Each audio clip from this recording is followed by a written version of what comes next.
BP ಮಾತ್ರನೇ ಇಲ್ಲ.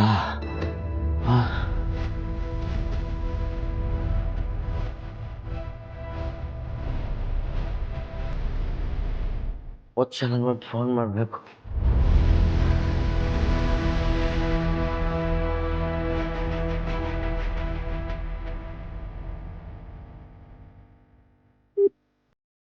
The number you are trying to call is currently not reachable.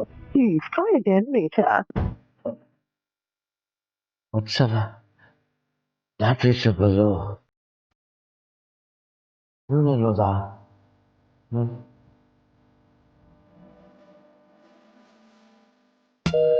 The number you are trying to call is currently switched off. ನನ್ನ phone switch off.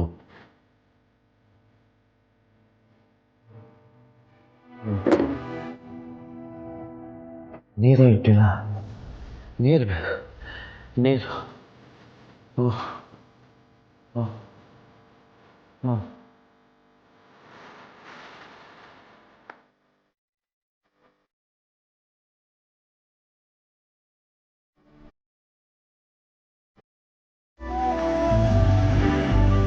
ಯಾಕೆ husband ಮೌನವಾಗಿದ್ದೀರಾ?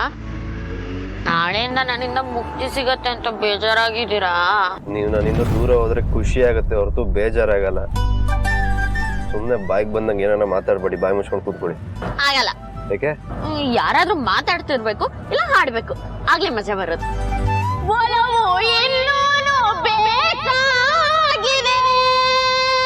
ಬೇಡ. ಹಾಗಾದ್ರೆ ನೀವ್ ಹಾಡಿ. ನಾನಾ? ಅವತ್ ನಿಮ್ಗೋಸ್ಕರ ನಾನ್ ಹಾಡ್ಲಿಲ್ವಾ? ಯಾವ ಹಾಡು ಹಾಡಿದ್ರಿ? ಅದೇ ಆಕಾಶ ದೀಪವು ನೀನು. ನಂಗೆ ಅಷ್ಟಾಗಿ ಹಾಡಕ್ ಬರಲ್ಲ ರೀ. ಎಷ್ಟ್ ಬರುತ್ತೋ ಅಷ್ಟ್ ಹಾಡಿ ಹಚ್ಬಂಡು. ಆದ್ರೆ ನಗ್ತಾ ನಗ್ತಾ ನನ್ನೇ ನೋಡ್ ಹಾಡ್ಬೇಕು, ಇಲ್ಲಾಂದ್ರೆ ನಿಮ್ ಹಾಡ್ ಕ್ಯಾನ್ಸಲ್. ನಾನೇ ಹಾಡಕ್ ಶುರು ಮಾಡ್ಬಿಡ್ತೀನಿ. ಬೇಡ ಬೇಡ. ಆಕಾಶ ದೀಪವು ನೀನು, ನಿನ್ನ ಕಂಡಾಗ ಸಂತೋಷವೇ.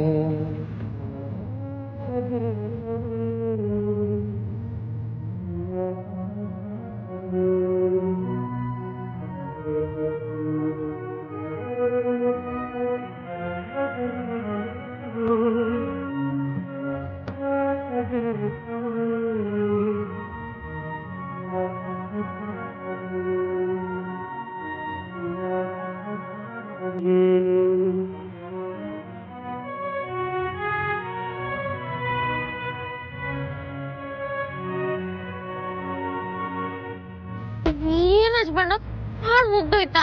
ಮುಗೀತು. ಆದ್ರೆ ಮತ್ತೆ ಹಾಡಿ ಅಂತ ಗೋಳಿಕಾಬೇಡಿ. ಸರಿ, ನನ್ಗೋಸ್ಕರ ಹಾಡಿದ್ದಕ್ಕೆ ಥ್ಯಾಂಕ್ಸ್. ಸರಿ, ಈಗ ಎಲ್ಗ ಹೋಗ್ಬೇಕು ಹೇಳಿ? ಅಯ್ಯೋ, ಕರ್ಕೊಂಡ್ ಹೋಗ್ತಿರೋದ್ ನೀವು. ಎಲ್ಲಾದ್ರೂ ಹೋಗಿ. ರೀ, ಕರ್ಕೊಂಡೋಗಿ ಅಂತ ಕೇಳ್ಕೊಂಡವ್ರು ನೀವು. ಎಲ್ಗೋಗ್ಬೇಕಂತ ನೀವ್ ಹೇಳ್ಬೇಕು. ನನ್ ದೇವ್ರ ಹತ್ರ ಕರ್ಕೊಂಡ್ ಹೋಗ್ತೀರಾ? ಏನ್ರಿ ನೀವು ಸಾಯಕ್ಕೆಲ್ಲ ಆಸೆ ಪಡ್ತೀರಾ? ಡಿವೋರ್ಸ್ ತಗೊಂಡು ದೂರ ಆದವರೆಲ್ಲ ಸಾಯಕ್ಕೆ ಆಸೆ ಪಟ್ಟಿದ್ರೆ ಇಷ್ಟೊತ್ತಿಗೆ ಯಾರು ಜೀವಂತವಾಗಿ ಇರ್ತಾ ಇರ್ಲಿಲ್ಲ. ಏನೇ ಬಂದ್ರು ಧೈರ್ಯವಾಗಿ ಎದುರಿಸೋದ್ ಕಲಿಬೇಕು, ಸಾಯ ನಿರ್ಧಾರ ತಗೊಳ್ಳೋದಲ್ಲ. ನೀವು ಮನೆಯಿಂದ ಹೋದ್ರೆ ಸಾಕು, ದೇವ್ರ ಹತ್ರ ಹೋಗೋದೆಲ್ಲ ಬೇಕಾಗಿಲ್ಲ. ಅಲ್ಲ ಹಸ್ಬೆಂಡು, ನಾನ್ ಯಾವಾಗ ಸಾಯ್ಬೇಕು ಅಂತ ಹೇಳ್ದೆ? ಮತ್ತೆ ದೇವ್ರ ಹತ್ರ ಹೋಗ್ಬೇಕು ಅಂದ್ರಲ್ಲ. ಅದ ನನ್ನನ್ನ ದೇವಸ್ಥಾನಕ್ಕೆ ಕರ್ಕೊಂಡು ಹೋಗಿ ಅಂದೆ. ಅಂತೂ ನನ್ ಬಗ್ಗೆ ಇಷ್ಟ ಕಾಳಜಿ ಇದೆ ಅಲ್ವಾ ಹಸ್ಬೆಂಡು? Thanks husband. ಅದ್ ಕಾಳಜಿ ಅಲ್ಲ, ಗೊತ್ತು ಗೊತ್ತು, ಮಾನವೀಯತೆ. ಸರಿ, ಯಾವ ಜಾಗಕ್ಕೆ ಹೋಗ್ಬೇಕು ಅದ್ರ ಹೆಸರು ಹೇಳಿ. ಹೇಳ್ತೀನಿ ರೀ, ಇಲ್ವೊಂದ್ ಬೆಟ್ಟ ಇದೆ ಅಂತಲ್ವಾ, ದೇವರಾಯನ ದುರ್ಗ, ಅಲ್ಲಿ ಕರ್ಕೊಂಡು ಹೋಗಿ. ಅದೇನಲ್ಲಿಗೆ? ಅಲ್ಲಿ ಒಂದ್ ದೇವಸ್ಥಾನ ಇದೆ ಅಂತೆ. ಅಲ್ಲಿ ಹೋಗಿ ನಮ್ ಮನ್ಸಲ್ಲಿರೋದನ್ನ ಕೇಳ್ಕೊಂಡ್ರೆ ಅದು ಈಡೇರತ್ತಂತೆ. ಡಿವೋರ್ಸ್ ಆಗ್ತಿದೆ, ನನ್ನಿಂದ ದೂರ ಆಗ್ತಿದೀನಿ, ಆ ಮನೆ ಬಿಟ್ಟು ಹೋಗ್ತಿದೀನಿ ಅಂತ ಒಂಚೂರು ಯೋಚನೆನೇ ಇಲ್ವಾ ಇವ್ರಿಗೆ? ಅವೆಲ್ಲ ಏನೋ ಇಲ್ಲ ಹಸ್ಬೆಂಡು, ನಾಳೆ ಸಾಯ್ತೀವಿ ಅಂತ ಇವತ್ತೇ ಆಳಕ್ಕಾಗತ್ತಾ? ನಾನ್ ಮನ್ಸಲ್ಲಿ ಅನ್ಕೊಂಡಿದ್ ಇವ್ರಿಗೆ ಗೊತ್ತಾಯ್ತು. ಓಹೋ,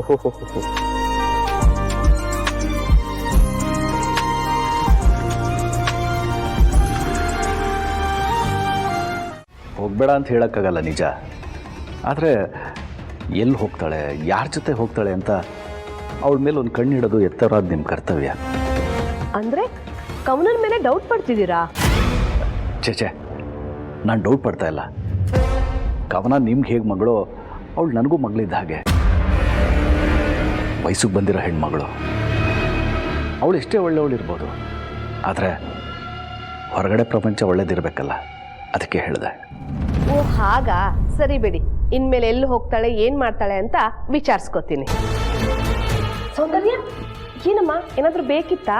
ಹ್ಞೂ, ಇನ್ನು ಜ್ಯೂಸು ಕಾಫಿ? ಡಿವೋರ್ಸ್.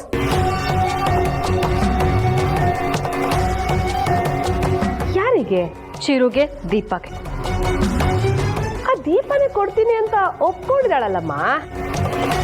ಅದೇ ಲಾಯರ್ ಬಂದು ಫಸ್ಟ್ ಮ್ಯಾರೇಜ್ ರಿಜಿಸ್ಟ್ರೇಷನ್ ಆಗಬೇಕು, ಆಮೇಲೆ ಡಿವೋರ್ಸ್ ಕೊಡಬೇಕು ಅಂತ ಹೇಳ್ತಿದ್ದಾರೆ. ಅಣ್ಣ, ನಾಳೆನೆ ಅವ್ರ ಮ್ಯಾರೇಜ್ ರಿಜಿಸ್ಟ್ರೇಷನ್ಗೆ ಏನೇನಾಗಬೇಕೋ ಅದೆಲ್ಲ ಆಗಲಿ. ಸರಿನಮ್ಮ. ಸೌಂದರ್ಯ, ಆ ದೀಪ ನಿನ್ಗೆ ಎಷ್ಟೆಲ್ಲ ಅವಮಾನ ಮಾಡಿದಾಳೆ. ಆ ಸೇಡನ್ನ ತೀರಿಸ್ಕೋಬೇಕು ಅಂದ್ರೆ ಆ ದೀಪನಿಂದ ನಮ್ಮ ಚಿರುಗೆ ಡಿವೋರ್ಸ್ ಕೊಡಿಸ್ಲೇಬೇಕು. ಡಿವೋರ್ಸ್ ಕೊಡ್ಸೋದು ಮಾತ್ರ ಅಲ್ಲ, ಆದಷ್ಟು ಬೇಗ ಅವಳನ್ನ ಈ ಮನೆಯಿಂದ ಹೊರಗೆ ಕಳಿಸ್ಬೇಕು. ದೀಪುನ ಈ ಮನೆಯಿಂದ ಹೊರಗೆ ಕಳಿಸೋ ನಿನ್ನ ಪ್ಲ್ಯಾನ್ನ ತಡೆಯೋಕೆ ಅಂತಲೇ ನಾನಿರೋದು. ಆ ಸತ್ಯ ನಿನಗೆ ಅರ್ಥ ಆಗ್ತಿಲ್ಲ ಅಷ್ಟೇ. ಅಣ್ಣ, ಏನು ಯೋಚನೆ ಮಾಡ್ತಿದ್ಯಾ? ಏನಿಲ್ಲ ಸೌಂದರ್ಯ. ಆ ಮ್ಯಾರೇಜ್ ರಿಜಿಸ್ಟ್ರೇಷನ್ಗೆ ಏನೇನು ಬೇಕೋ ಎಲ್ಲ ಅರೇಂಜ್ಮೆಂಟ್ಸ್ ಮಾಡ್ಕೋಣ. ಸರಿನಮ್ಮ.